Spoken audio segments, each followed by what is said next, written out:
So ayan guys, good evening po or good afternoon po sa ating lahat. Dumating na yung in-order nating tolda or yung gagamitin natin or gagawin nating azolla pond.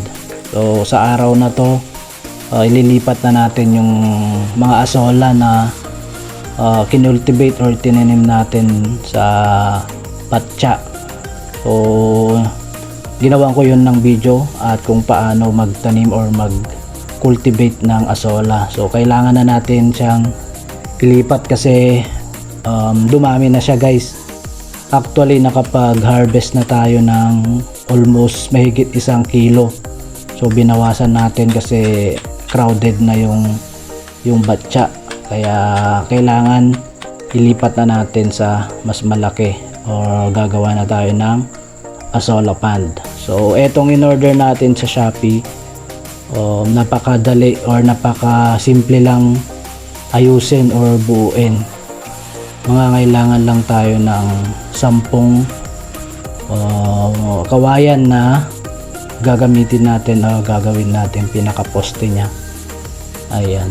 So madali lang kasi meron siyang nakalagay na ring pasukan natin ng kawayan, yung pinaka parang holder ng tolda. So ayan, saglit lang, simple lang siya guys. Tapos meron din siyang butas sa bawat poste. Itatali natin yung pinakataas ng tolda para hindi siya mag-slide pababa.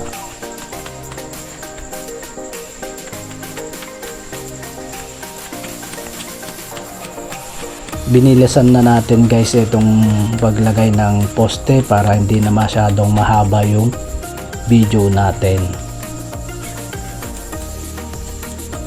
Tsaka guys, inuulit ko, ang azolla napakaganda, hindi lang sa mga manok natin or sa mga alaga nating hayop na kakain, kasi talaga masustansya to. At syempre malaking tulong din to sa atin kasi hindi na tayo masyadong gagastos ng pakain sa mga manok natin, kasi sobrang mahal ng feeds ngayon, yung commercial feeds. So ito, same pa rin ang procedure natin. Lalagyan pa rin natin siya ng konting buhangin na merong halong tae ng kalabaw or lupa na mayroong tayo ng kalabaw. Ayan. Tsaka dito guys, konti na lang yung nilagay nating tubig kasi sa tingin ko uulan kasi, kaya hindi na natin masyadong dinamihan kasi uulan din siya. Makulimlim kasi ngayong araw na to nung ginawa ko ang video na to guys. Ito na yung mga azolla natin guys. Ayan. Biruin nyo guys, ilang araw lang dumami yung azolla natin kasi nakapagbawas pa tayo dito ng 1 kilo pinakain natin sa mga manok natin. Ayan. Thank you guys sa inyong panonood. Sana kahit na simple lang yung video natin, suportahan nyo pa rin tayo. Ayan. Thank you so much po at God bless po sa ating lahat. At sabi ko nga, umulan na guys. Ayan na yung mga azolla natin.